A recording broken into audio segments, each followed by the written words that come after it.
Régent Veillette et Marie-Ève Nolette de la CDC qui, eux, là, on a parlé beaucoup de l'activité physique. On va venir ici chercher le volet semi-alimentation avec le jardin populaire de quartier, donc les jardins collectifs. Donc, Régent, Marie-Ève.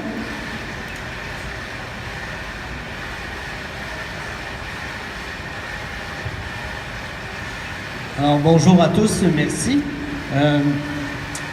Les jardins populaires de quartier, c'est issu de rencontres citoyennes qu'on a réalisées plusieurs partenaires du réseau socio-économique en 2013. Donc, en 2013, lors de ces rencontres citoyennes-là qu'on a fait dans le quartier Saint-Marc-Christoroy, il ressortait un besoin de, peu importe la forme à l'époque, de produire un jardin. Donc, de s'investir pour produire divers légumes et fruits pour favoriser la saine alimentation. Donc, à partir de là, on a quelques partenaires, dont Lucie Carrier du CIUS et moi-même. On a implanté un projet, on a présenté un projet au gouvernement du Québec qui s'appelle les Jardins populaires de quartier, qu'on a encore aujourd'hui cette appellation-là. Donc, c'est un jardin sous le modèle collectif et non communautaire, un peu comme à Shawinigan-Sud, mais ici, c'est un jardin collectif auquel chacun des participants, chacun des participants, chacun des jardiniers s'investit donc dans son propre jardin, donc le jardin et non une parcelle de jardin. Donc, le jardin appartient à tous et chacun. Donc, on investit du temps, de la labeur et énormément de temps et d'énergie afin de créer un jardin. Donc, l'idée, comme l'année passée, on avait 93 variétés de légumes et de fruits, mais davantage de légumes. L'idée, bien sûr, comme intervenant, nous, c'est de favoriser la participation citoyenne, l'implication citoyenne. C'est, bien sûr, de favoriser ou de vitaliser un bout de quartier. Donc, c'est dans le parc 3L. Le parc 3L, on le sait, était un peu dévitalisé, avait besoin beaucoup d'amour, avait besoin surtout de se faire que les citoyens se réapproprient leur parcelle de territoire. Donc, l'idée, comme intervenant, c'était de mettre les gens en action. De mettre les gens en action par un jardin collectif, par une action concrète qui favoriserait, bien sûr, parce qu'on sait que c'est majoritairement des gens en contexte de pauvreté et de vulnérabilité, de mettre des gens, donc, à contribution eux-mêmes afin de favoriser la saine alimentation. Donc, nous, comme intervenants, on avait des objectifs un peu plus grands, mais le citoyen qui participe au jardin, c'est d'abord et avant tout pour avoir des fruits et des légumes frais, bio ou pratiquement bio, et d'économiser, bien sûr, sur leur liste d'épicerie.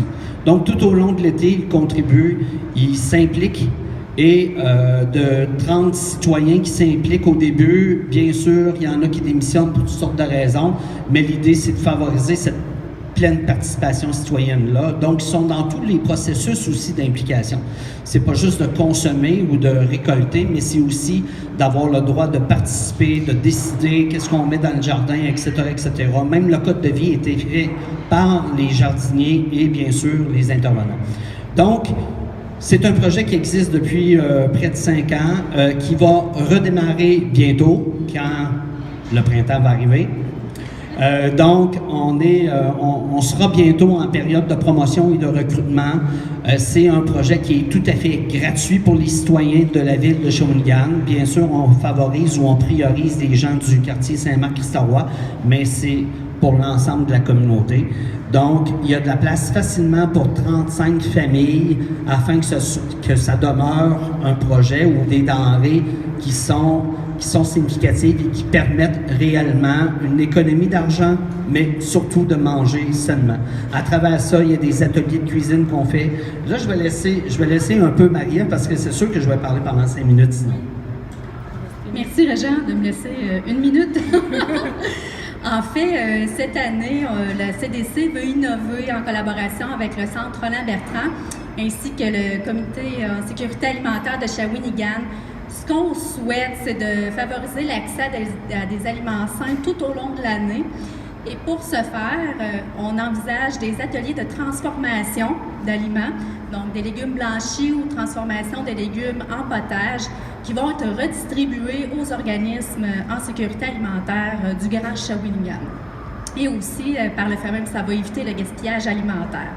Donc, c'est un souhait et à plus long terme, ce qu'on voudrait, idéalement, est de développer un volet marchand pour assurer la pérennité de ce beau projet-là.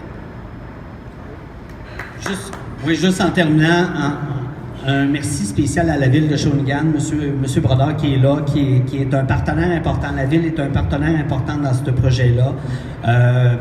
Puis les autres organisations, on a nommé le Centre Roland Bertrand, mais l'ensemble des groupes en sécurité alimentaire font la promotion de notre modèle, parce que c'est un modèle unique, là. Les jardins populaires de quartier, c'est un modèle unique et qui a des retombées intéressantes et importantes. Et on a vu des gens, au-delà de la récolte du légume, on a vu des gens se remettre en action, on a vu des gens se réapproprier un peu leur parcelle de territoire, on a vu des gens s'impliquer dans différents comités par la suite, et ça, c'est hyper intéressant et c'est hyper gratifiant pour nous. Merci. Merci Régent et Marie-Ève. Moi, je vous invite à y aller au Parc 3L, voir ce beau jardin. Puis on disait tout à l'heure que c'était un parc qui manquait d'amour. C'est un parc qui a été réaménagé l'an passé. Il reste, si je ne me trompe pas, quelques travaux encore à faire. Mais il est vraiment très beau, le Parc 3L. C'est un grand espace vert, un des 100 espaces et parcs qu'on a ici à Shawinigan. Comme dernière prise de parole, je vais inviter Annick et Suzanne de la Maison Coude à Coude à Grand-Mère à venir prendre la parole parce qu'eux aussi, ils en font des choses en matière de saines habitudes de vie. Et ce qui est le plus drôle, c'est que je pense que c'est fait sournoisement parce que je pense qu'ils ne le savent même pas qu'ils en font longtemps, il faut leur rappeler.